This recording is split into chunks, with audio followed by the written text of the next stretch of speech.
for Kirka!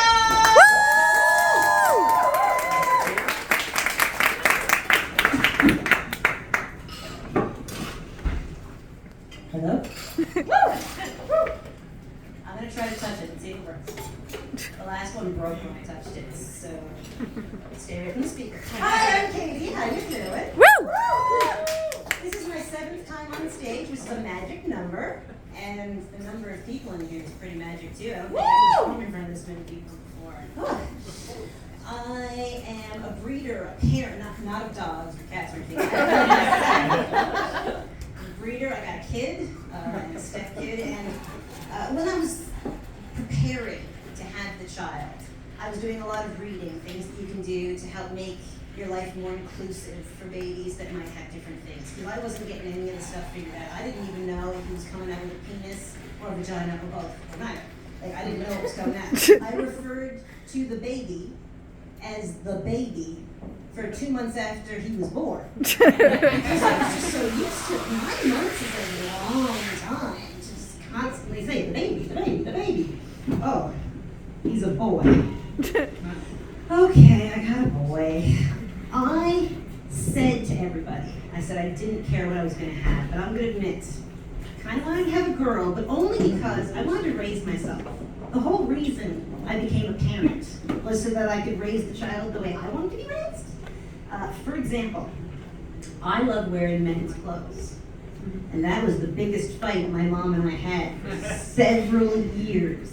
She sent me to the States, I'm sorry to say, when I was 16, and got into fights with my aunts for letting me buy men's clothes. And everyone thought that I was going to, like, once transgender became more of a thing and lots of people, everyone expected, like, oh, Katie's gonna finally admit to us that she feels like a man. And I'm gonna tell you, I don't. I feel very much like a woman, especially after having a baby.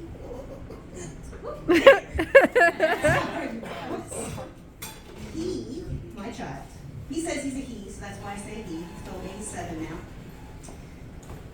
Let's talk about the accessibility. So I started taking ASL lessons because a lot of the literature said that children will start signing long before they have the ability to verbalize. Woo!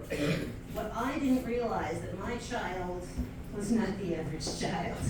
He came out with a head that was in the 99th percentile. If you don't know what that means, it means if you've got 100 babies in the room, none of them have a head as big as my child. Buying hats, impossible. And every time I would buy him a hat, he immediately grew out of it. He wouldn't grow out of anything else, but his head just kept expanding like he was growing his great brain. So I had learned sign language, learned the alphabet, learned to sing the alphabet song in sign language. And my child spoke long before he ever learned to sign. His hands didn't work. And when I got pregnant, I told everyone I was pregnant the day I found out I was pregnant. I was one of those people that was not waiting. The reason for that is because I wanted everyone to ask me, like, how's the baby? How's the baby? So that if I lost the baby, I would have opportunities to cry, get it out, right? Like, because I'm not going to tell anybody, but if you ask, I'll tell you the truth. That's the worst thing about me. I will tell the truth all the time, like to children. So my niece, she's 7, and she's like, what do you think about when you're bored? And so I knew I couldn't tell her the real thing, which was sex. So I told her the second thing I mostly think of, dystopian futures. Every human on the world is dead, and that, and she was mortified. I thought my sister was going to pee slap me. Like, it was, I'm very often saying inappropriate things. I was once at an old age home. My mom was a nurse. I was coming to borrow the car keys from her so that I could go do errands. And I'm rushing to get the keys, and rushing out to do my errands, and rushing in to make sure that I get them back to her on time. And I passed this lady who's in a wheelchair.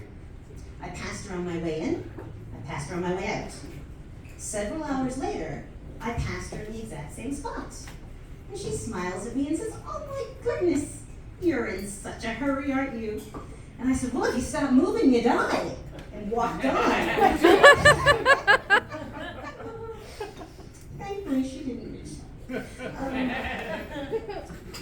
I am over 40. I have a child. So as is legally obligated, I'm a bird watcher.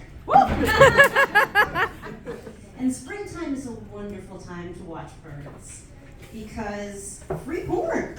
Like they're all out there doing it. And there are ducks that I can see from my house. And what I've discovered is ducks have the most consensual flirting I've ever noticed before. Because what they start doing is nodding their head at each other. You see two ducks and they're doing this to each other. Wait for it. Oh, it's about to happen. They'll nod each other, they'll nod each other, they'll nod each other. And then the male duck drowns the woman for a little while. Off they go. And the entire time she's still nodding her head. This is great. I love it. So I've been trying to get other people into bird watching. So I might be able to charge money for that. Come to my house. Free porn.